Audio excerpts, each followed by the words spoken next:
তোমরা সবাই কেমন আছো? আশা করি সবাই আল্লাহর রহমতে ভালো আছো। আমিও আল্লাহর রহমতে ভালো আছি। আমি Tahmina Begum, KPP school and কলেজের সহকারী শিক্ষিকা গণিত। আজকে আমি ষষ্ঠ শ্রেণীর বিজ্ঞান বিষয়ে অধ্যায় 2 নিয়ে আলোচনা করব। ঠিক আছে, অধ্যায়টি কি? জীবজগৎ। প্রথমে আমরা কি জানবো যে জীবজগৎ কি? জীবজগৎ হল কি?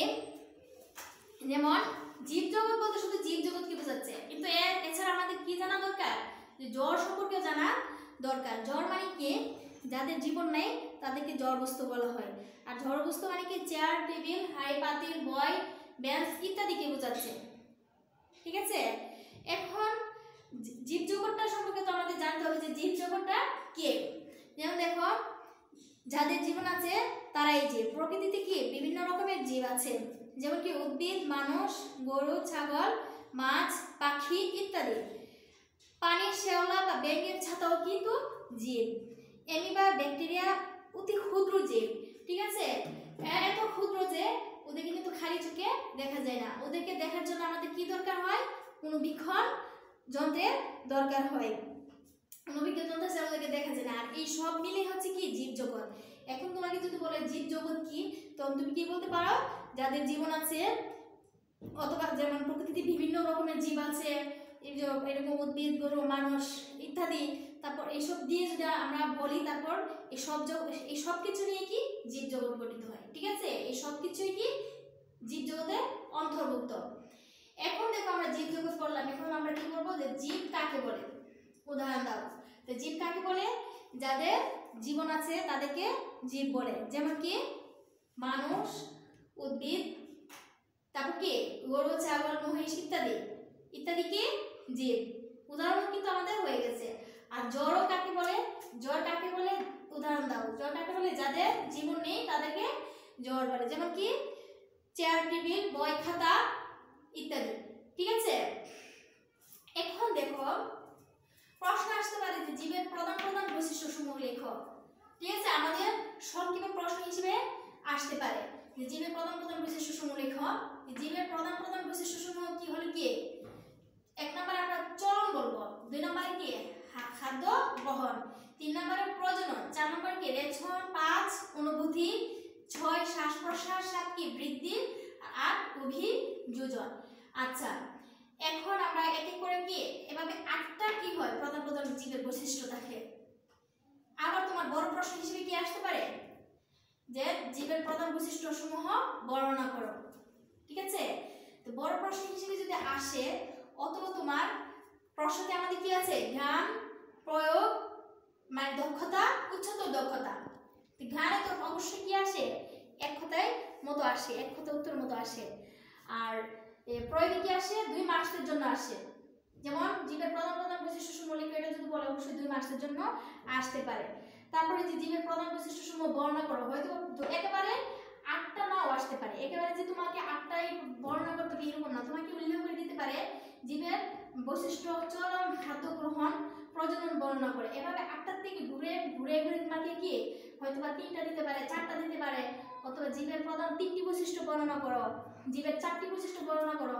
এভাবে যেহেতু যদি বলে তুমি 8টা থেকে যে কোনো 4টা দিতে পারবা, তোমার পছন্দ মতো 4টা বৈশিষ্ট্য কি পরীক্ষায় দিতে পারবা। সবগুলো বৈশিষ্ট্য কেন দিবে না? 4 মার্কসের জন্য কি সবগুলো বৈশিষ্ট্য নাও দিতে পারে, হয়তো বা 4টা বৈশিষ্ট্য, হয়তো বা 5টা বৈশিষ্ট্য দিতে পারে। ঠিক আছে, যে জীবের প্রধান 5টি বৈশিষ্ট্য লেখো অথবা 4টি বৈশিষ্ট্য বর্ণনা করো। তো এরকম যদি বলে, তখন আমরা কি করব? চলন সম্পর্কে যদি বলি, আমরা চলন হলে কি জীব নিজের ইচ্ছায় কি নড়াচড়া করতে পারে, কিন্তু সব জীবই কিন্তু নিজের ইচ্ছায় নড়াচড়া করতে পারে না। যদি আমরা বলি যে উদ্ভিদ একটা জীব, সে কিন্তু ইচ্ছে করলে কিন্তু নড়াচড়া করতে পারবে না, সে কিন্তু একটা নির্দিষ্ট জায়গায় কি থাকে, তার নড়াচড়া করার মতো কোনো কি নাই, স্কোপ নাই। যেমন মানুষ একটা জীব, সে কিন্তু নড়াচড়া করতে পারে। তো চলনটা কার বৈশিষ্ট্যের মধ্যে পড়তেছে? যারা চলাচল করতে পারে তাদের বৈশিষ্ট্যের মধ্যে পড়তেছে। যেমন জীব নিজের ইচ্ছা নড়াচড়া করতে পারে, কোনো জীব এক স্থান থেকে অন্য স্থানে যেতে পারে। আর উদ্ভিদ কি বেড়ে ওঠার সময় তারা ডগা শুধু নড়াচড়া করতে পারে, এছাড়া কি আর কিচ্ছু করতে পারে না, মানে এক জায়গা থেকে অন্য জায়গায় যেতে পারে না। ঠিক আছে, তারপর 2 নম্বর বৈশিষ্ট্য কি আছে? খাদ্য গ্রহণ। এখন যদি আমরা খাদ্য গ্রহণ বলি তাহলে কি হবে, প্রতিটি জীবই কিন্তু খাদ্য গ্রহণ করে জীবন ধারণ করে। এখন আমরা যে জড় বস্তু কিন্তু একটা পারে না, ঠিক আছে, এই জন্য জীব এবং জড়ের মধ্যে এই বৈশিষ্ট্যটা, মানে এই পার্থক্যটা। আচ্ছা, তা খাদ্য গ্রহণের ক্ষেত্রে কিন্তু ডিফারেন্স আছে। কিরকম ডিফারেন্স? প্রাণী নিজের হাতে নিজে তৈরি করতে পারে না। প্রাণীকে খাদ্য গ্রহণের জন্য কার উপর নির্ভর করতে হয়? উদ্ভিদের উপর নির্ভর করতে হয়, ঠিক আছে। আর উদ্ভিদ খাদ্য গ্রহণের জন্য কি কি দরকার হয়? আলো, বাতাস, পানি, সূর্যের আলো, এগুলোর দরকার হয়। মানে উদ্ভিদ কি করে? সালোকসংশ্লেষণ প্রক্রিয়ায় খাদ্যটা গ্রহণ করে। খাদ্য কার জন্য তৈরি করে? প্রাণীদের জন্য তৈরি করে। যেমন আমরা প্রাণীরা খাদ্য কার কাছ থেকে পাই? উদ্ভিদের কাছ থেকে পাই। যেমন আমরা মনে করো শাক সবজি, তারপর যে আমরা যে ভাত খাই, ভাতটাও কিন্তু উদ্ভিদ থেকে আসে। যে উদ্ভিদ থেকে কি আসে? ধান পাই, ধান থেকে কি চাউল পাই, চাউল থেকে আবার ভাত পাচ্ছি। তো এভাবে খাদ্য গ্রহণ প্রাণী কিভাবে করে? যে উদ্ভিদও কিন্তু একটা প্রাণী, এই উদ্ভিদের উপর সব প্রাণীরা নির্ভরশীল। সে যখন খাদ্য তৈরি করে তখন তার খাদ্যের উপর আমরা নির্ভর করি, ঠিক আছে। এখন দেখো প্রজননটা কি? প্রতিটি জীবই বংশবৃদ্ধি করতে পারে, ঠিক আছে। প্রাণীর বাচ্চা হয়, উদ্ভিদের ছাড়া হয়। বংশবৃদ্ধি মানে কি? যে আমরা যেমন দেখা গেছে যে একজন থেকে আরেকটা বাচ্চা আসা, ঠিক আছে। একটা মানুষ মানে মনে করো আমরা যদি হাজব্যান্ড ওয়াইফের কথা বলি, তা কি হয়? তো ওদের কাছ থেকে আরেকটা বেবি আসা, তারপর আবার এভাবে প্রজনন, এটাকে কি বলা হয়? প্রজনন বলা হয়। আবার আরেকটা উদ্ভিদ থেকে কি হয়? চারা আসে, মানে দেখা যাচ্ছে উদ্ভিদে কি হয়? ফল হয়, ফল থেকে কি হয়? বীজ মানে কি? বীজ হয়, বীজ থেকে কি চারা হয়। এভাবে কিন্তু এটাই কিন্তু প্রজনন, এটাই বংশবৃদ্ধিটা কিন্তু এভাবেই হচ্ছে, ঠিক আছে। আর এই বংশবৃদ্ধিটা মানে কিন্তু প্রজনন, ঠিক আছে। এখন যদি আমরা রেচন সম্পর্কে, এই যে দেখো রেচন সম্পর্কে বলি, রেচনটা কি? দেখো, প্রতিটি জীব বিশেষ প্রক্রিয়ায় তার দেহে উৎপাদিত বর্জ্যটা কি পদার্থ বাইরে বের করে দেয়, এই প্রক্রিয়ায় রেচনটা কি? যে আমরা যখন খাবার খাই, খাবার খাওয়ার পর কিন্তু আমাদের এটা কিন্তু হয়তো বা টয়লেটে যাওয়ার পর এটা কিন্তু আমরা যখন টয়লেট করি তখন কিন্তু এটা বের হয়ে যায়। আর যেটা বের হওয়া এটাই কি? বর্জ্য, ঠিক আছে। আর এটাই রেচন, যে প্রক্রিয়ায় বের হয় এটাই কি? রেচন। যেমন মূত্র ও কার্বন ডাই অক্সাইড ত্যাগ এক ধরনের কি? রেচন প্রক্রিয়া। মূত্র বুঝতেই পারতেছো, টয়লেট যখন করা হয় এটা কিন্তু একটা মূত্র। আর কার্বন ডাই অক্সাইড ত্যাগ করা মানে কি? আমরা জানি যে বায়ু থেকে উদ্ভিদ কি করে?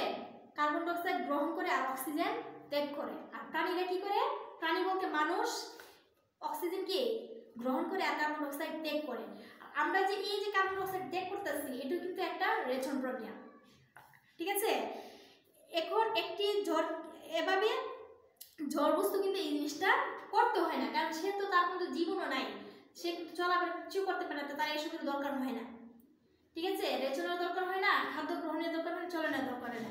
আচ্ছা, অনুভূতিটা কি? আমাদের শরীরে সূর্য ফোটালে আমরা কি ব্যথা পাই, আবার চোখে তীব্র আলো পড়লে চোখ কি হয়? চোখ বন্ধ হয়ে যায়, কারণ সূর্য বা আলো আমাদের দেহে অনুভূতির সৃষ্টি করেছে, ঠিক আছে। অনুভূতি মানে কি? অথবা আমাদের গায়ে কেউ যদি চিপটি কাটে, অথবা আমরা কোথাও একটা ধাক্কা খাইছি, ধাক্কা খেয়ে ব্যথা পাচ্ছি, এরকম যে এই জিনিসটা আমরা ফিল করতেছি, এটি হচ্ছে কি? অনুভূতি। এটা একমাত্র কার হয়? মানুষের হয়, ঠিক আছে, জীবজন্তুর হয়, মানে এই অনুভূতিটা। হ্যাঁ, তারপর যদি আমরা শ্বাস প্রশ্বাস, প্রতিটি জীব জন্মের পর থেকে কি করে? শ্বাস গ্রহণ ও শ্বাস ত্যাগ করে, ঠিক আছে। শ্বাস গ্রহণ ও ত্যাগ করা শুরু করে। কারণ আমরা যদি শ্বাস না ত্যাগ করতে পারতাম অথবা শ্বাস গ্রহণ করতে না পারতাম, তাহলে কি হতো? আমরা বেঁচে থাকতে পারতাম না, ঠিক আছে, বেঁচে থাকতে পারতাম না। এই জন্য আমাদের কি শ্বাস গ্রহণ, মানে কি গ্রহণ এবং ত্যাগ দুটারই দরকার হয়, ঠিক আছে। আর শ্বাস গ্রহণ এবং ত্যাগ এই দুইটা জিনিস কি? গ্রহণ মানে কি? অক্সিজেনটা কিন্তু, আর ত্যাগ মানে কি? কার্বন ডাই অক্সাইড, ঠিক আছে। আমরা যদি অক্সিজেনটা গ্রহণ করতে না পারতাম আর কার্বন ডাই অক্সাইড ত্যাগ করতে না পারতাম, তাহলে কি হইতো? জীবজগৎ কখনো পৃথিবীতে বেঁচে থাকতে পারতো না, ঠিক আছে, প্রাণীরা মরে যেত। হ্যাঁ, জীব বলতে তো উদ্ভিদকে বোঝায়। আর উদ্ভিদ যদি সেই কার্বন ডাই অক্সাইড আমরা যেটা ত্যাগ করতেছি ওটা যদি উদ্ভিদে গ্রহণ না করতো, আর অক্সিজেন যদি উদ্ভিদের ত্যাগ না করতো, তাহলে কি করতো, আমরা অক্সিজেনটা পাইতাম না। শুধু কার্বন ডাই অক্সাইড ত্যাগ করতে করতে কি হতো, পৃথিবীতে একেবারে ভরে যেত, যার কারণে আমরা নিঃশ্বাস না নেওয়ার কারণে কি আমরা হয়তোবা মারা যেতাম। ঠিক আছে, এই জন্য শ্বাস প্রশ্বাসটা কি মোস্ট ইম্পর্টেন্ট আমাদের জন্য। বৃদ্ধি, বৃদ্ধিটা কি যে কত 7 নম্বরে কি আছে, বৃদ্ধি আছে। বৃদ্ধি মানে কি প্রতিটি জীব জন্মের পর থেকে ধীরে ধীরে বৃদ্ধি পেতে থাকে, কিন্তু একটি মানে মেন কথা হলো জন্মদাতা তো এটা করে না, মানে তার মধ্যে তো এই বৈশিষ্ট্যটা নাই, সে বাড়েও না বা কমেও না, তাকে যে আকৃতিতে বানানো হয় সেই আকৃতিতে থাকে। যেমন আমরা একটা টেবিল অথবা চেয়ার যে মাপে বানাবো সেটা সে মাপে থাকে। তো বৃদ্ধিটা তো বুঝোয় যে ছোট থেকে বড় হওয়া, আস্তে আস্তে বড় হওয়া, তারপর কেউ হেলদি হয়, কেউ আবার কি স্বাস্থ্য কমে যায়, এরকমভাবে বৃদ্ধিটা এভাবে জড়িত। ঠিক আছে, আচ্ছা অভিযোজন, অভিযোজনটা কি একটি জীব পরিবেশের সাথে নিজেকে খাপ খাওয়াতে বা মানিয়ে নিতে যে পারা যায় সেটা হচ্ছে কি অভিযোজন। ঠিক আছে, যেমন মানুষ জাতির সাথে বসবাস করতে পারে, এই যে মানুষ জাতির সাথে অথবা একজন মানুষ আরেকজন মানুষের সাথে, মনে করো আমরা স্টুডেন্ট লাইফে পড়ি, সবসময় আমরা বাসায় থাকি, হঠাৎ করে যদি আমরা কোনো হোস্টেলে গিয়ে পড়াশোনা করি অথবা কি মেচে গিয়ে পড়াশোনা করি, তখন কি হতে হবে, আমাদের একজন আরেকজনের সাথে কি অ্যাডজাস্ট হতে হবে। আর অ্যাডজাস্ট হওয়াটা কি অভিযোজন। অথবা আমরা যদি আবার গরু ছাগল কিন্তু ইচ্ছা করে মানুষের সাথে এসে বসবাস করতে পারবে না, তাদের জন্য কি আলাদা একটা ঘর দরকার, তাদের সাথে গরু রাখতে হয়, তার সাথে কিন্তু অন্য কেউ থাকতে পারে না, মানুষ থাকতে পারে না। এভাবে এক একটা প্রাণীকে এক একটা জায়গায় রাখার যে পরিবেশ সেটা হচ্ছে কি তার অভিযোজন। ঠিক আছে, জীবজগতের শ্রেণীকরণ মানে কি, এখন দেখো জীববিজ্ঞানীগণ কি করছে, বিভিন্ন সময় জীবটিকে শ্রেণীবদ্ধকরণের চেষ্টা করেছেন। সর্বাধুনিক পদ্ধতিটি আবিষ্কার করেন কে, আবিষ্কার করেন 1978 সালে বিজ্ঞানী মার্কিউলিস ও হুইটেকার। এখন তোমার প্রশ্ন আসতে পারে পরীক্ষায় যে শ্রেণী বিন্যাসের মেন কথা হলো যে সর্বাধুনিক পদ্ধতিটি মানে কি জীবজগতের শ্রেণীকরণের সর্বাধুনিক পদ্ধতিটি কে আবিষ্কার করেছেন। আমরা কি উত্তর কি বলতে পারি, শ্রেণীকরণের সর্বাধুনিক পদ্ধতিটি আবিষ্কার করেছেন মার্কিউলিস, মানে কি বিজ্ঞানী মার্কিউলিস আর কি বিজ্ঞানী হুইটেকার। আবার আসতে পারে যে সর্বাধুনিক মানে কি সর্বাধুনিক শ্রেণীকরণ পদ্ধতিটা কত সালে আবিষ্কার হয়েছে, আসতে পারে না। তা আমরা কি বলতে পারি, উত্তরটা 1978 সালে কি যে শ্রেণীকরণের সর্বাধুনিক পদ্ধতিটা আবিষ্কার হয়েছে। এখন দেখো আধুনিক শ্রেণীকরণ পদ্ধতিতে এই যে কি বলছে যে আধুনিক শ্রেণীকরণ পদ্ধতিতে জীবজগৎকে কয়টি রাজ্যে ভাগ করা হয়েছে ও কি কি। তা আমরা কি বলবো যে আধুনিক শ্রেণীকরণ পদ্ধতিতে জীবজগৎকে 5টি রাজ্যে ভাগ করা হয়েছে। 1 নম্বর কি হবে মনেরা, 2 নম্বর প্রোটিস্টা, 3 নম্বর ফাঞ্জাই, 4 নম্বর প্লান্টিয়া, 5 নম্বর কি এনিমেলিয়া। তোমরা অবশ্যই বই খুলে এগুলি পাবা, বইয়ের মধ্যে পাবা। ঠিক আছে, অধ্যায় 2 অবশ্যই বইয়ের মধ্যে পাবা। আমি জাস্ট প্রশ্ন প্যাটার্নটা কি রকম হতে পারে, প্রশ্ন প্যাটার্ন কয়েকটা বোঝানোর চেষ্টা করতেছি। অবশ্যই আরো প্রশ্ন আছে, তোমরা যখন পড়বা অবশ্যই আরো অনেক প্রশ্ন পাবা। তা আমি যতটুকু সম্ভব আমার পক্ষ থেকে আমি ততটুকু কি প্রশ্ন নিজে তৈরি করে তোমাদেরকে বোঝানোর চেষ্টা করতেছি। এখন দেখো আমরা 5টা কি রাজ্যের নাম বললাম। এখন এক একটা রাজ্যের আলাদা আলাদাভাবে বলতে পারে বৈশিষ্ট্য লেখার জন্য।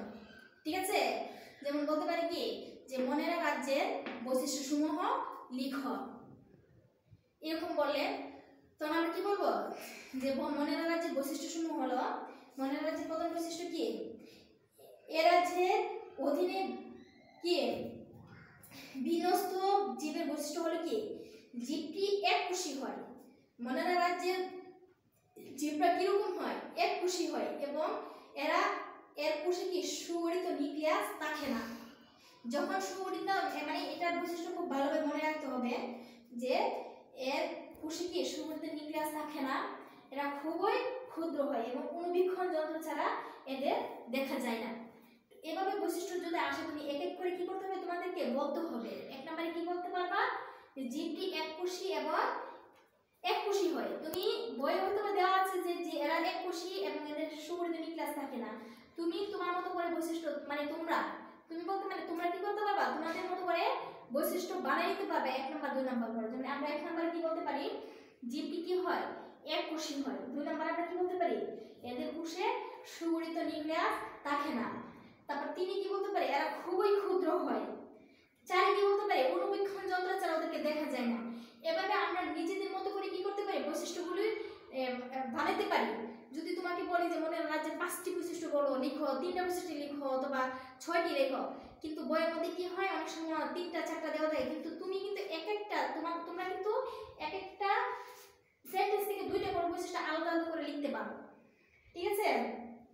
তারপর উদাহরণ আমরা আরেকটা বৈশিষ্ট্য উদাহরণ কিনতে পারি, রাইজোবিয়াম। এখন পরীক্ষা আসতে পারে যে রাইজোবিয়াম নিয়ে একটা কি অনুচ্ছেদ আসতে পারে। অনুচ্ছেদ আসার পর বলতে পারে যে রাইজোবিয়াম কোন রাজ্যের প্রাণী অথবা জীব, রাইজোবিয়াম কোন রাজ্যের জীব। আমরা কি বলতে পারি যে আমরা মনেরা বৈশিষ্ট্যের মধ্যে কি পড়ছি, যে রাইজোবিয়াম পড়ছি। এই জন্য রাইজোবিয়াম কি মনেরা জগতের, ঠিক আছে, মনেরা রাজ্যের, জীব রাজ্যের। হ্যাঁ, এখন আবার পরীক্ষা আসতে পারে যে প্রতিষ্ঠা রাজ্যের বৈশিষ্ট্যসমূহ লিখো। আমরা তো প্রত্যেকটা রাজ্যকে আলাদা আলাদাভাবে প্রকারভেদগুলি পড়ছি, পড়ার পর আবার এক একটা রাজ্যের আলাদা আলাদাভাবে বৈশিষ্ট্য দিতে পারে। এখন কোনটার বৈশিষ্ট্য দিতে পারে এটা তো আমরা বলতে পারবো না, তাই না। এই জন্য আমাদের কি করতে হবে, প্রত্যেকটা রাজ্যের বৈশিষ্ট্যসমূহ আমাদেরকে আলাদা আলাদাভাবে পড়ে নিতে হবে, ঠিক আছে। যেমন আমরা কি মনের রাজ্যের বৈশিষ্ট্যসমূহ পড়ছি, এখন কি প্রতিষ্ঠা রাজ্যের বৈশিষ্ট্যসমূহ পড়বো। যেমন কি প্রতিষ্ঠা রাজ্যের এর অধীনে কি এ সকল জীবকে বিন্যস্ত করা হয় যাদের কি সুগঠিত নিউক্লিয়াস আছে, মানে কি সুগঠিত নিউক্লিয়াস যুক্ত তাদের কোষটা, ঠিক আছে। এরা এককোষী হয়। তো তুমি এটাও ঠিক এভাবে নাম্বারিং করে নিতে পারো। 1 নাম্বারে কি বলতে পারো যে এই এর অধীনে কি সকল জীবকে বিন্যস্ত করা হয়। 2 নাম্বার আমরা কি বলতে পারি, তাদের কোষ সুগঠিত নিউক্লিয়াস যুক্ত। 3 কি বলতে পারি, এরা এককোষী। 4 কি বলতে পারি, এরা একক বা দলবদ্ধভাবে থাকতে পারে, ঠিক আছে। এখন দেখো আবার পরীক্ষা আসতে পারে যে মনেরা রাজ্য এবং প্রতিষ্ঠা রাজ্যের মধ্যে বৈশিষ্ট্য মানে কি পার্থক্য লিখো। যদি মনেরা রাজ্য এবং প্রতিষ্ঠা রাজ্যের মধ্যে পার্থক্য লিখতে বলে তখন কিন্তু আমরা অবশ্যই পার্থক্যটা কিভাবে লিখতে পারি, আমরা বলতে পারি কি মনেরা রাজ্যে জীবটি এককোষী হয়, আবার প্রতিষ্ঠা রাজ্যের কোষ এককোষী হয়। 1 নম্বর বৈশিষ্ট্য মানে কি পার্থক্য হলো। 2 নম্বর পার্থক্য আমরা কি বলতে পারি যে এরা মানে মনেরা রাজ্যের কোষ মানে কি কোষের সুগঠিত কি থাকে নিউক্লিয়াস থাকে না, আর প্রতিষ্ঠা রাজ্যের জীবগুলোর মানে কোষে কি সুগঠিত নিউক্লিয়াস থাকে, একটা আরেকটার বিপরীত, ঠিক আছে। আর মনেরা রাজ্যের জীবটা কি হয় খুব ক্ষুদ্র হয়, আর প্রতিষ্ঠা রাজ্যের জীবটা কি হয় একক বা দলবদ্ধভাবে থাকে, ঠিক আছে। তো তারপর আমরা 3 নম্বরে পার্থক্য দিতে উদাহরণ হিসেবে দিতে পারি কি মনের রাজ্যের উদাহরণ কি হবে রাইজোবিয়াম, আর প্রতিষ্ঠা রাজ্যের উদাহরণ কি হতে পারে ইউগ্লেনা অ্যামিবা, ঠিক আছে, ইত্যাদি। এভাবে আমরা রাজ্যের 5টা রাজ্য কিন্তু আমরা পড়ছি, এর মধ্যে 2টা রাজ্য বলছি। এভাবে আলাদা আলাদাভাবে কি বলতে পারে, 3 নম্বর রাজ্য বলতে পারে ফানজাই বা ছত্রাক। ফানজাই বা ছত্রাকের বৈশিষ্ট্য লিখো, ঠিক আছে। এভাবে কি বলতে পারে, আমরা যদি প্রশ্ন আবার কি করি, প্রশ্ন আমরা যদি 9 বানাই তাহলে কি বলতে পারি যে ছত্রাক মানে ফানজাই বা ছত্রাকের, এই যে ফানজাই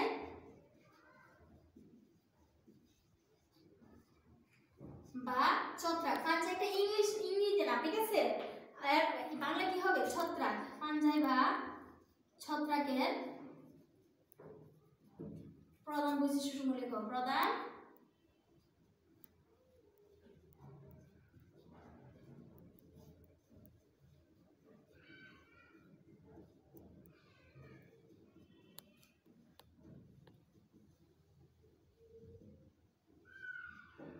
বৈশিষ্ট্যসমূহ লিখে এরকম আসে, আমরা কি বলবো যে ফানজাই বা ছত্রাকের প্রধান বৈশিষ্ট্য কি, এদের দেখে সুগঠিত নিউক্লিয়াস থাকে, এরা সাধারণত কি এককোষী বা বহুকোষী হয়, ঠিক আছে।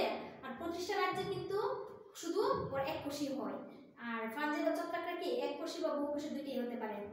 এদের দিকে কি নাই ক্লোরোফিল নেই, ঠিক আছে। তাই এরা কি পরভোজী। উদাহরণ হিসেবে আমরা কি দিতে পারি?